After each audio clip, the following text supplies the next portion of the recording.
ఇక కన్యా రాశి వారి యొక్క ఫలితాలు. ఉత్తర 2, 3, 4 పాదాలు, హస్త మొదటి 4 హస్త మొత్తం 4 పాదాలు, చిత్ర మొదటి 2 పాదాల వారికి కన్యారాశి వర్తిస్తుంది. టో పా పి పూషం నాఢ పే పో అన్న అక్షరాలతో పేరు ప్రారంభమయ్యే వారికి కన్యారాశి వర్తిస్తుంది. కన్యారాశి వారికి ఆదాయం 8, వ్యయం 11, రాజపూజ్యం 3, అవమానం 3. వీరికి చతుర్థ సప్తమాధిపతి గురుడు 11వ ఇంట్లో ఉండడం, 7వ ఇంట్లో ఉండడం, శని 7వ ఇంట్లో ఉండడం చేత స్త్రీ పురుషులకి మిశ్రమ ఫలితాలు కనబడుతున్నాయి. ఎన్ని రకాల సామర్థ్యం మీ దగ్గర ఉన్నా మొదలుపెట్టిన పనికి ఏవో ఆటంకాలు కలుగుతూ ఉంటాయి. అకారణంగా మాటలు పడుతూ ఉంటారు, రావాల్సిన బాకీలు రావు, కొంచెం ఆదాయానికి ఇబ్బంది కలుగుతూ ఉంటుంది, లోపల అధైర్యం ఏర్పడుతుంది.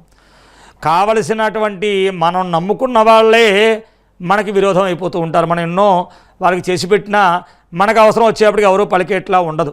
ఇటువంటి ఇబ్బందులు ఉన్నాయి కొన్ని. అలాగే ఆడవారి యొక్క విషయాల్లో కొన్ని కలగజేసుకోవడం వల్ల కొన్ని మీకు అపఖ్యాతులు వచ్చేటువంటి అవకాశం కూడా కనబడుతోంది. మొత్తం మీద గృహ మార్పులు కూడా కనబడుతున్నాయి, ఉన్న స్థల మార్పులు కనబడుతున్నాయి. పుణ్యక్షేత్రాలు మాత్రం తిరుగుతారు, దానివల్ల కొంత ఉన్న దోషాలు పోయే అవకాశం ఉంది. రాహు బలం బాగుంది, కొన్ని విషయాల్లో ధైర్యంగా ముందుకు వెళ్తారు. భార్యాభర్తల మధ్య కొంచెం మాట పట్టింపులు వస్తాయి, జాగ్రత్తగా వాటిని తప్పించుకుంటూ ఉండాలి. గురుబలం బాగుంది రాజకీయ నాయకులకి, కాబట్టి వాళ్ళకి రాణింపు ఉంటుంది, ప్రజలలో అనుకూలమైన స్పందన ఉంటుంది. కళాకారులకు కూడా గురుబలం బాగుండడం వల్ల గుర్తింపు వస్తుంది, బాగుంది. వ్యాపారస్తులకి లాభకరంగానే కనబడుతోంది, చక్కని లాభాలు పొందుతారు. విద్యార్థులకి గురుబలం బాగుంది, అందువల్ల చదువు మీద శ్రద్ధ ఏర్పడుతుంది, అనుకున్న ఉత్తీర్ణత పొందుతారు, మంచి చదువులు చదువుతారు. వ్యవసాయదారులకి మొదటి పంట కంటే 2వ పంట చాలా బాగుండేట్లా కనబడుతోంది.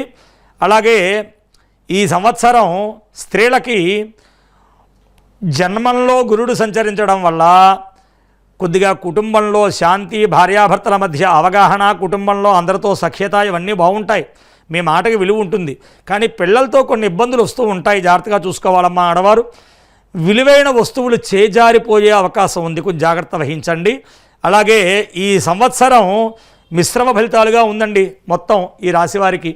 మంగళవారం, గురువారం నియమం పాటించడం, శివాలయాన్ని సందర్శించడం, రుద్రాభిషేకం చేయడం, శనగలు, కందులు దానం ఇవ్వడం వల్ల మంచి ఫలితాలు పొందేటువంటి అవకాశం కనబడుతూ ఉంది.